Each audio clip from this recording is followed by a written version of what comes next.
যুদ্ধাপরাধী মানবতা বিরোধী অপরাধের যে বিচার হয়েছে সেই বিচারগুলোতে ইনসাফ হয় নাই। দেশি এবং বিদেশি সকল মানবাধিকার সংস্থা, জাতিসংঘ থেকে শুরু করে স্টেট ডিপার্টমেন্ট থেকে শুরু করে ব্রিটিশ পার্লামেন্ট সবাই এটা বলেছে যেখানে ন্যায্য বিচার হয়নি, ন্যায্যতার ভিত্তিতে মানুষগুলোকে ফাঁসি দেওয়া হয়নি, অন্যায়ভাবে করা হয়েছে। অতএব এইরকম একটা ত্রুটিপূর্ণ বিচার ব্যবস্থার যেখানে হয়েছে সেই ট্রাইব্যুনালের মাধ্যমে বিচার করবার উদ্যোগ নেওয়াটা সঠিক হবে না। পিলখানা হত্যা, হেফাজত হত্যা সহ বড় হত্যাকাণ্ডের বিচার বর্তমান মানবাধিকার বিরোধী অপরাধ ট্রাইব্যুনালে সম্ভব? হ্যাঁ এবং না। প্রশ্ন হচ্ছে যে ICT international crimes tribunal act 1973 যেটা আছে সেটা যথেষ্ট ফল্টি, ডিফেক্টিভ, ত্রুটিপূর্ণ আর কি।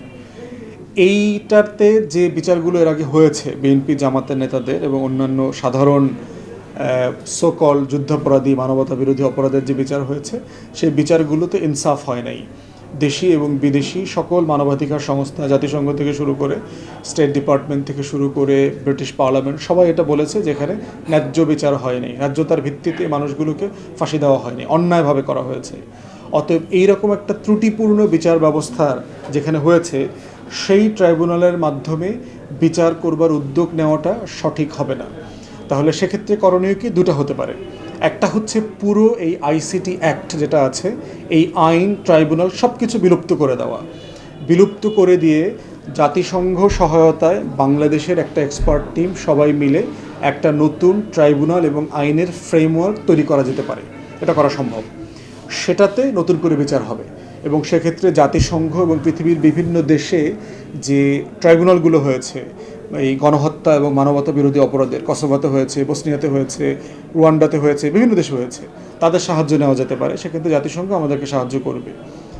এই অপশনের বাইরে অবস্থা হচ্ছে যে আইসিটিকে সংশোধন করা, যেখানে যেখানে বিদেশিরা এটার ব্যাপারে ত্রুটির রেজ করছেন এবং ত্রুটির ব্যাপারে দৃষ্টি আকর্ষণ করেছেন সেখানে সংশোধন করা যেতে পারে। এটাকে একটা ইন্টারন্যাশনাল স্ট্যান্ডার্ডে তৈরি করা যেতে পারে।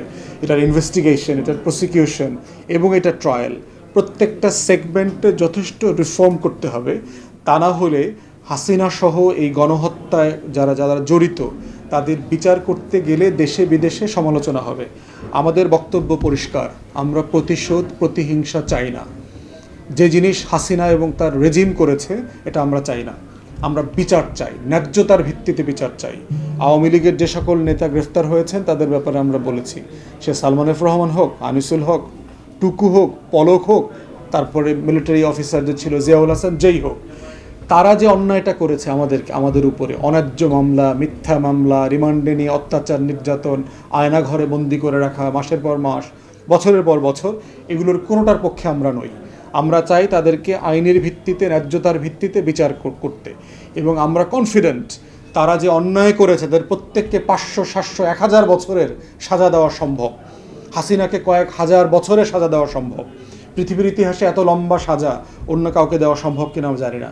সেটা ন্যায্যতার ভিত্তিতে সম্ভব, আমাদের আইন, সংবিধান এবং আন্তর্জাতিক মান ধরে রেখে। তাই আমরা প্রতিহিংসা এবং রেভেঞ্জ থেকে বের হয়ে এসে প্রতিশোধ না নিয়ে ন্যায্য বিচার চাই। সেক্ষেত্রে এই হেফাজতের উপরে যে গণহত্যা হয়েছে, পিলখানাতে যে গণহত্যা হয়েছে, বিএনপি জামাত হেফাজতের নেতাকর্মীদের উপর যে ব্লক রেড দিয়ে গণহত্যা হয়েছে, গত 2 মাসে জুলাই আগস্টে যে গণহত্যা হয়েছে, প্রত্যেকটা গণহত্যার আলাদা আলাদা কমিশন করা দরকার ইনভেস্টিগেশনের জন্য এবং সেটা পাবলিক হিয়ারিং হওয়া দরকার, উন্মুক্ত থাকবে, দেশের মানুষেরা দেখতে পাবে, বিটিভিতে লাইভ হবে যেখানে কে এভিডেন্স দিচ্ছে, কাকে জেরা করা হচ্ছে, কি হচ্ছে বিচার আচারে। কারণ এই জবাবদিহিতা, স্বচ্ছতা নিশ্চিত না করতে পারলে এই ট্রাইব্যুনালগুলো, এই বিচারগুলো দেশে এবং বিদেশে প্রশ্নের সম্মুখীন হবে, যেটা আমরা চাই না। আপনাদের নিবন্ধন প্রসঙ্গে আদালতের যে রায় হলো সেই প্রসঙ্গে যদি আমাদের জানাতেন। এবি পার্টি দল আকারে আপনার প্রতিষ্ঠিত হয়েছে 2020 সালের মে মাসে, 2রা মে। এর আগে আমরা জন আকাঙ্ক্ষার বাংলাদেশ নামে একটা প্ল্যাটফর্ম করেছিলাম তার 1 বছর আগে, 2019 এপ্রিলে, 27 এপ্রিল। যেহেতু বাংলাদেশের আইনে রাজনীতি করতে অনুমতি লাগে না, এটা একটা সংবিধানের ব্যাপার, সবার রাজনীতি করবার অধিকার আছে, কিন্তু দলীয় নামে এবং দলীয় প্রতীকে নির্বাচন করতে হলে আইন হচ্ছে যে গণপ্রতিনিধিত্ব অধ্যাদেশ আছে 1972 সালের এবং 2008 সালের রাজনৈতিক দল নিবন্ধন বিধিমালা আছে। এই 2টার অধীনে নিবন্ধিত হতে হয়, যেটা ইলেকশন কমিশনের কাজ। তার অংশ হিসাবে 2022 সালের মে মাসে নির্বাচন কমিশন একটা প্রজ্ঞাপন দেয় পত্রিকাতে যে যারা যারা রাজনৈতিক দল হিসেবে নিবন্ধিত হতে আগ্রহী তারা যেন আবেদন করে। তা আমরা ওই বছর অক্টোবর মাসে আবেদন করি। আবেদন করার সময় দেখলাম যে আমরা প্রায় 93টা দল আবেদন করেছে এবং তারা যাচাই বাছাই করে একটা পর্যায়ে শর্টলিস্ট করে 12টা দলের ব্যাপারে, এবং ওই 12টা দলের মধ্যে এবি পার্টি 1 নম্বরে ছিল শর্টলিস্টে। কিন্তু পরবর্তীতে আমাদের কাছে আরও কিছু ডকুমেন্টস চেয়েছে, কিছু কিছু বিষয়ে তারা গ্যাপ পেয়েছে, সেগুলো আমরা প্রোভাইড করেছি। প্রোভাইড করার পরে আমরা দেখলাম 2023 সালের জুন মাসে আমাদের 23 সালের জুলাই মাসে আমাদের আবেদনটা তারা খারিজ করে দেয় এবং কোনো কারণ ছাড়া। একটা ভেগ কারণ দিয়েছে যে আমরা 79টা উপজেলাতে খোঁজখবর নিয়ে দেখেছি আপনাদের কাগজপত্র ঠিক নাই। তো সেই প্রেক্ষাপটে আমরা গত বছরের আগস্টে, জুলাইতে রিফিউজ করলো, আগস্টে আমরা কোর্টে রিট করলাম এবং আমরা একটা রুল হিয়ারিং করলাম। তখন আমাদের একটা হাইকোর্ট বেঞ্চ একটা ইনিশিয়াল রুল জারি করে ইলেকশন কমিশনকে যে কেন এই সিদ্ধান্তটা অবৈধ না হয় এই মর্মে জানতে চেয়ে। তারপরে আমরা পূর্ণাঙ্গ শুনানির জন্য চেষ্টা করেছি, কিন্তু কোনো কোর্ট রাজি হচ্ছিল না, বিব্রত হচ্ছিল।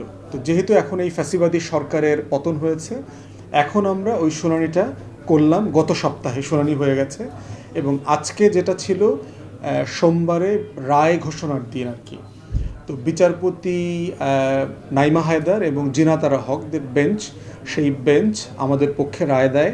এই রায়ের মানে হচ্ছে যে জুলাই 2023-এ যে সিদ্ধান্তটা ছিল যে আমাদেরকে নিবন্ধন না দেবার নির্বাচন কমিশনের, সেই সিদ্ধান্তটাকে তারা অন্যায্য, অসাংবিধানিক, অযৌক্তিক এবং মাথা মোটা সিদ্ধান্ত বলেছেন, ভেরি উইমসিক্যাল বলেছেন আর কি, যেটা একটা কোনো যৌক্তিকতা, ফেয়ারনেসের ভিতরে পড়ে না, সাংবিধানের ফ্রেমের মধ্যে পড়ে না, এটা অন্যায্য সিদ্ধান্ত। এবং একই সময় বলেছে যে এই রায়টা পাওয়ার পরে অবিলম্বে যেন নির্বাচন কমিশন আমাদেরকে নিবন্ধন মার্কা দিয়ে দেয়।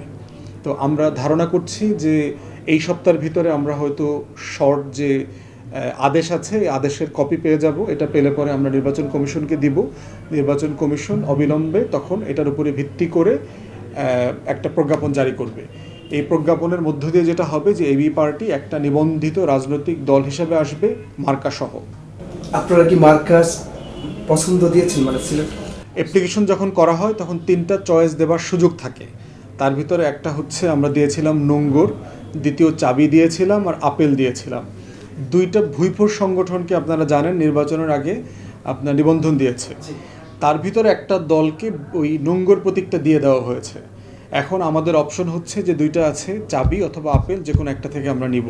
তো যেহেতু দ্বিতীয় অগ্রাধিকার হচ্ছে চাবি দেয়া আছে, সেক্ষেত্রে আমরা ধারণা করছি নির্বাচন কমিশন চাবিটাকেই আমাদের মার্কা হিসেবে কনফার্ম করে দেবেন। 1 জানুয়ারি 2024 চেঞ্জ টিভি পা রেখেছে সুরভিত 6 বছরে। সবার প্রতি নিরন্তর শুভেচ্ছা। চেঞ্জ টিভি প্রতিষ্ঠা বার্ষিকীতে আমরা এদেরকে ধন্যবাদ জানাই, চেঞ্জ টিভিকে উত্তরোত্তর সাফল্য কামনা করি।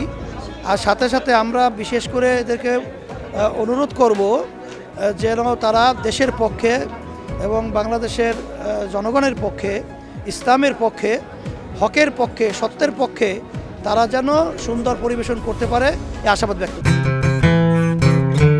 চেঞ্জ টিভিকে আমি তো মেলা দিন ধরে দেখছি। চেঞ্জ টিভি যতদূর সম্ভব বস্তুনিষ্ঠতার সাথে কাজ করছে এবং এই জন্য চেঞ্জ টিভির ভিউ আরও অনেক বেড়েছে, অনেক। আমি নিজে যে অনেকগুলো সভা করে মানে এখানে ইন্টারভিউ করেছি, কোনো কোনো ক্ষেত্রে আমি দেখেছি মিলিয়নের মতো হয়েছে ভিউ, মানে অন্য কোনো জায়গায় এত হয় নাই। আমি মনে করি চেঞ্জ টিভি ভালো কাজ করছে, প্রচণ্ড চাপ আছে, তার মধ্যেও চেঞ্জ টিভি যদি তাদের এই নিষ্ঠতা রাখতে পারে তাহলে এটা আরও ভালো করবে। আমি তাদের সাফল্য কামনা করি। 1 জানুয়ারি জনপ্রিয় যে online television, online media change টিভির 5 বছর পূর্তি হবে। চেঞ্জ টিভির সাথে আমার অনেক দীর্ঘ এবং পুরনো সম্পর্ক, প্রায় বলতে পারেন ঘরের সম্পর্ক। আমি এই 5 বছর পূর্তি উপলক্ষে আমি চেঞ্জ টিভিকে আমার ব্যক্তিগত পক্ষ থেকে, বিপ্লবী ওয়ার্কার্স পার্টির পক্ষ থেকে আমি আন্তরিক শুভেচ্ছা এবং আমি অভিনন্দন জানাই। আমাদের এখানে গণমাধ্যমকে বলা হয় ফোর্থ স্টেট। একসময় ধরুন বিচার ব্যবস্থার প্রতি মানুষের একটা শেষ ভরসার জায়গা ছিল।